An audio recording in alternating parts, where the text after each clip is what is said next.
Welcome to the funnel effect. आज हम Microsoft learn के सोर्सेज को देख रहे हैं और समझने की कोशिश करेंगे एज़्योर वर्चुअल मशीन्स माने वीएम्स में मैनेज्ड आइडेंटिटीज का ऑथेंटिकेशन फ्लो। जरा सोचिए, आपकी एप्लीकेशंस को एज़्योर सर्विसेज एक्सेस करनी है, लेकिन पासवर्ड्स या कीज मैनेज करने का कोई झंझट नहीं। हाँ, तो मिशन यही है कि ये आइडेंटिटीज असल में काम कैसे करती हैं और कैसे ये एज़्योर में सिक्योर एक्सेस को इतना आसान बना देती हैं। चलिए खोल कर देखते हैं इसे। तो जैसा कि पता है, दो मेन टाइप्स हैं मैनेज्ड आइडेंटिटीज के, सिस्टम असाइंड और यूजर असाइंड। पहले सिस्टम असाइंड से शुरू करते हैं। ये क्या है, कैसे काम करती है? बिल्कुल। तो सिस्टम असाइंड आइडेंटिटी जो है वो सीधे एक एज़्योर रिसोर्स से जुड़ी होती है। जैसे कि मान लीजिए एक वर्चुअल मशीन, एक वीएम। अच्छा। जब आप इसे एनेबल करते हैं तो एज़्योर बैकग्राउंड में कुछ चीजें करता है। एज़्योर रिसोर्स मैनेजर, जिसे हम एआरएम कहते हैं, वो माइक्रोसॉफ्ट एंट्रा आईडी में, जो पहले एज़्योर एडी था, उस वीएम के लिए एक सर्विस प्रिंसिपल बनाता है। सर्विस प्रिंसिपल मतलब? एक तरह की डिजिटल आईडी, हाँ हाँ, बिल्कुल। उस वीएम की डिजिटल आइडेंटिटी समझिए।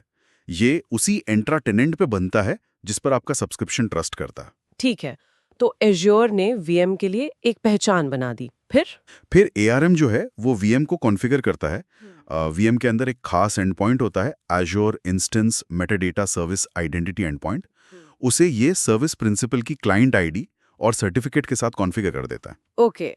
इसके बाद इस सर्विस प्रिंसिपल को एक्सेस दिया जाता है रोल बेस्ड एक्सेस कंट्रोल, मतलब आरबीएसी हाँ। का इस्तेमाल करके। हाँ। जैसे मान लीजिए की वॉल्ट एक्सेस करना है या एआरएम को ही एक्सेस करना है। राइट, आरवीएसी से परमिशंस मिलती हैं। हाँ, और फिर जब वीएम पर चल रहा कोड है, उसे किसी एज़्योर सर्विस को कॉल करना है, हाँ। तो वो कोड वीएम के अंदर से ही एक खास लोकल एंड पॉइंट है, http://169.254.169.254 metadata identity OAuth2 token, वहां से टोकन रिक्वेस्ट करता है। अच्छा, वीएम के अंदर से ही? जी हाँ, ये रिक्वेस्ट जाती है माइक्रोसॉफ्ट एंट्रा आईडी के पास, वीएम की आइडेंटिटी मतलब क्लाइंट आईडी और सर्टिफिकेट यूज करके, और एंट्रा आईडी वेरिफिकेशन के बाद एक एक्सेस टोकन वापस भेजता है।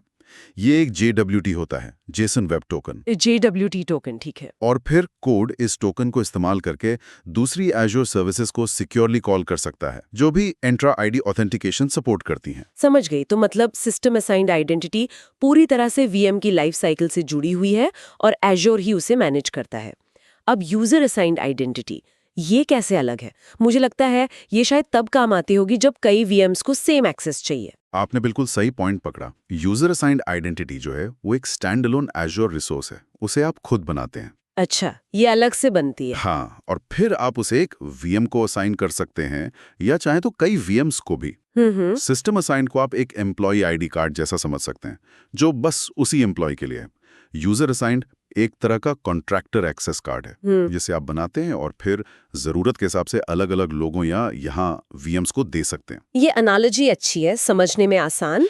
तो इसका सेटअप प्रोसेस भी वैसा ही होता है? काफी मिलता जुलता है, पर कुछ की डिफरेंसेस हैं। आप पहले यूजर असाइंड आइडेंटिटी बनाते हैं, एआरएम रिक्वेस्ट लेता है और माइक्रोसॉफ्ट एंट्रा आईडी में एक सर्विस प्रिंसिपल बन जाता है। ठीक। फिर आप एआरएम को रिक्वेस्ट भेजते हैं कि इस आइडेंटिटी को किसी वीएम पर कॉन्फ़िगर करना है, तो वीएम का आइडेंटिटी एंड पॉइंट अपडेट हो जाता है। ओके। एक्सेस देना, वो भी आरबीएसी थे? हाँ, एक्सेस देने का तरीका बिल्कुल वही है। आरबीएसी का इस्तेमाल करके यूजर असाइंड आइडेंटिटी के सर्विस प्रिंसिपल को जरूरी रोल्स असाइन किए जाते हैं।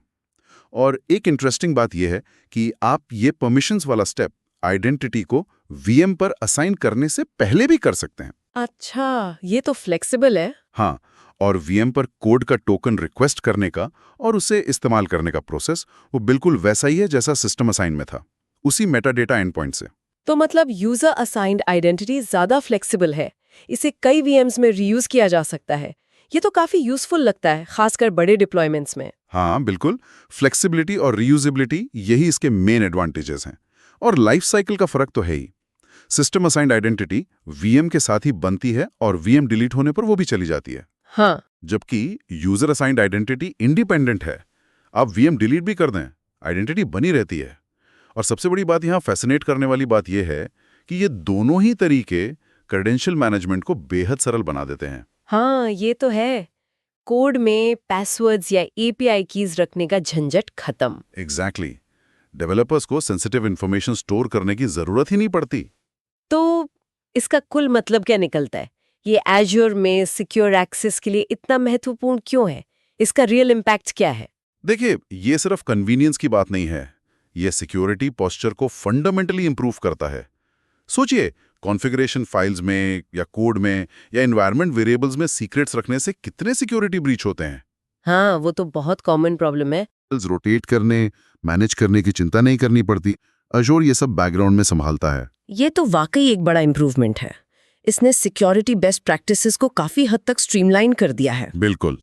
और इससे एक महत्वपूर्ण सवाल भी जुड़ता है कि इन आइडेंटिटीज को परमिशंस देते समय लीस्ट प्रिविलेज प्रिंसिपल का पालन कैसे सुनिश्चित किया जाए। हाँ, मतलब आइडेंटिटी को सिर्फ उतनी ही परमिशन मिले जितनी सच में जरूरी है, न कम न ज्यादा। प्रिसाइसली, ये बहुत जरूरी है। का एक बहुत ही सिक्योर और ऑटोमेटेड तरीका देती है।